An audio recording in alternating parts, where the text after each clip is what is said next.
La columna es importante para que nosotros podamos caminar bien, podamos sentarnos bien, y la columna es quien carga con todo nuestro peso. Es la responsable también de cuidar el resto de los órganos de nuestro cuerpo. Vamos a hablar ahora de hernias de columna y tenemos como invitado especial al doctor Rafael Martínez Cortés, quien es neurocirujano y quien le doy la más cordial bienvenida, doctor. Muchas gracias, muy amable, y gracias por la invitación. Gracias a usted por atendernos. Quisiéramos que usted nos diera una pequeña definición. ¿Qué significa hernia? Bien, lo primero que tenemos que ver que dentro de lo que es la columna, ¿verdad?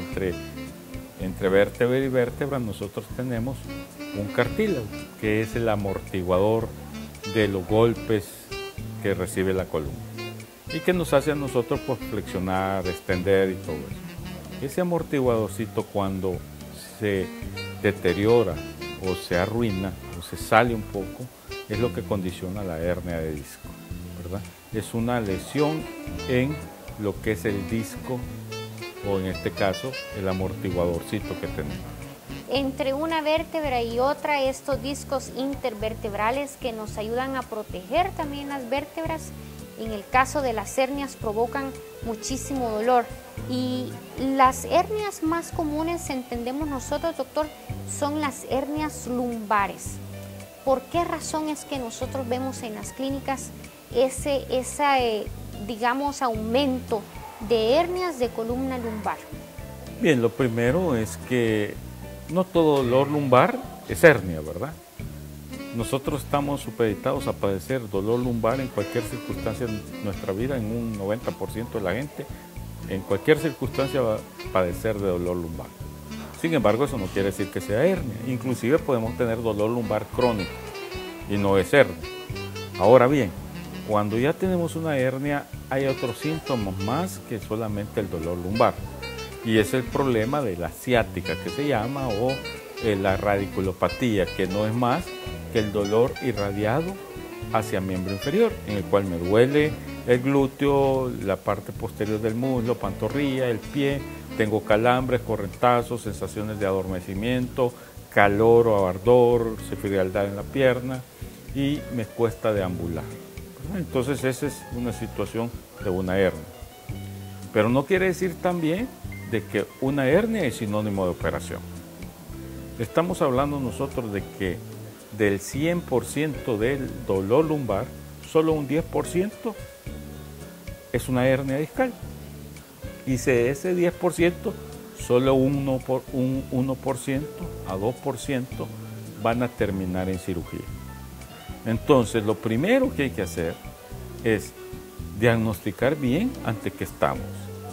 Segundo, si tenemos una hernia, no es también sinónimo de operación, sino que bajo un esquema de tratamiento de una buena higiene de columna, gimnasia acuática, no estoy hablando de natación, estoy hablando de una serie de ejercicios que me ayuden a flexibilizar, elastificar,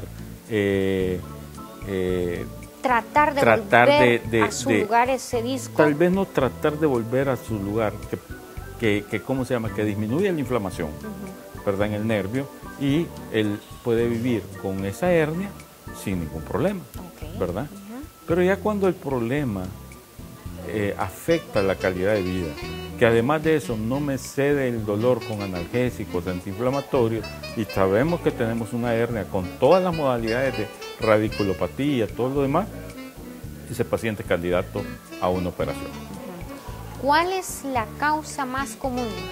Nosotros siempre en nuestro programa Código Médico hablamos mucho de que debemos tratar de mantener nuestro peso normal. Claro. Porque el sobrepeso es una de las causas más comunes de las hernias lumbares. Así es. Lo que pasa es que si nosotros no tenemos una higiene de columna, entonces hay microtraumas, pequeños traumas a nivel del disco que paulatinamente van degenerando y van produciendo el problema de esa protusión discal, esa hernia. Entonces, si en determinado momento un paciente tiene que estar cargando cosas, de repente hay dolor, una mala posición y todo eso, me va a producir a mí problemas que me pueden desencadenar una hernia. Ahora, el problema se agrava cuando, aparte de todo eso, una mala higiene y todo eso, yo tengo sobrepeso. Doctor, voy a hacer un paréntesis porque me encantaría explicarle un poquito al televidente qué significa higiene de columna. Sí, la higiene de columna no es más todas aquellas situaciones que me sirven para proteger de que yo no tenga ese problema de hernia.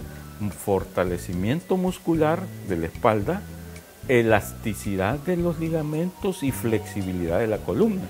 Es las cosas que yo debo de hacer. Pero, por ejemplo, de repente es frecuente los días lunes en las clínicas de nosotros, que el día lunes llegue aquel paciente todo trabado, todo mal. ¿Por qué? Porque el domingo fue a jugar papi fútbol y nunca había hecho ejercicio, ¿verdad? Pero lo invitaron y es un paciente ya de 50 años que ha vivido en un escritorio, pero cuando llega allí quiere hacer hasta la chilena y todo porque lo hacía cuando tenía 15 años, ¿verdad?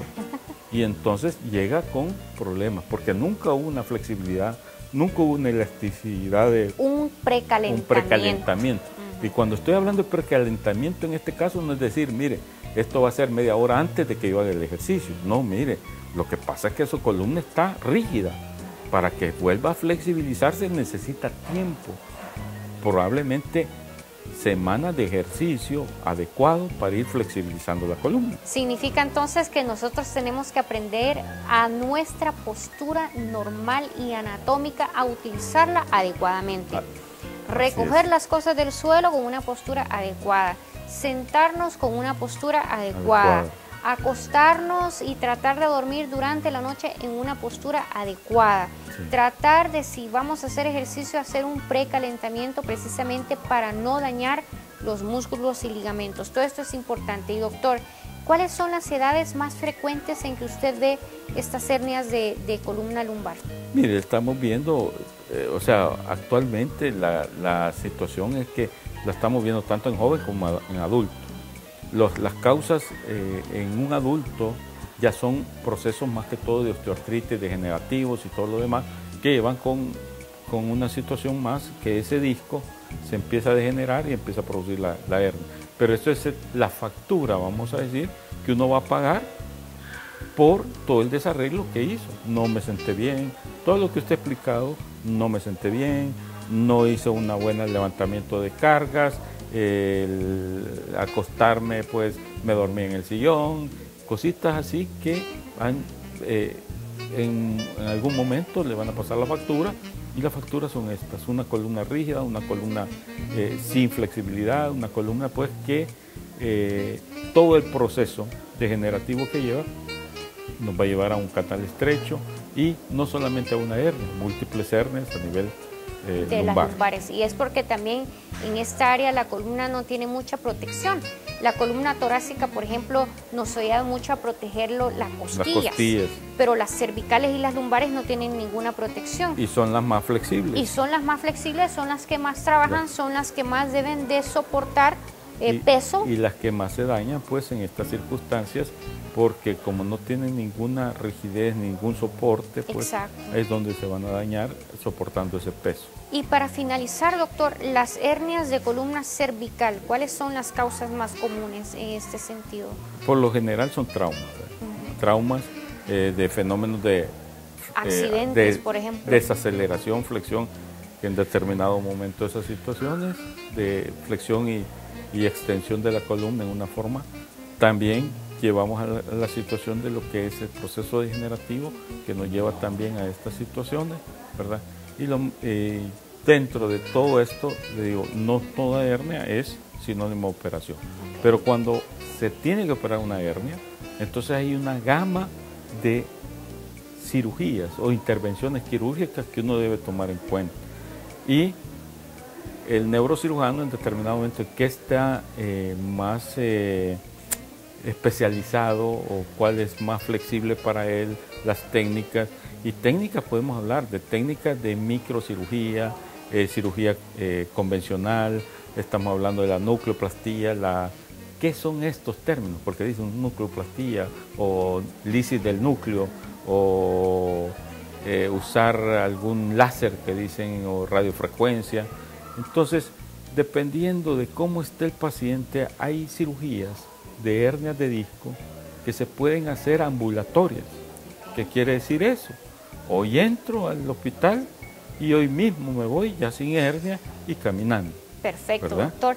Nos hemos quedado sin tiempo en la televisión, pero lo vamos a comprometer a que usted nos invite a nuestro televidente y a mí, que lo acompañemos en una de estas técnicas maravillosas para tratar precisamente las hernias de columna, y con gusto lo vamos a acompañar para que nos explique brevemente en sus cirugías cómo realizar este tipo de operaciones. Claro que sí, Muchísimas gracias por estar con nosotros, y usted siga con nosotros en su programa Código Médico.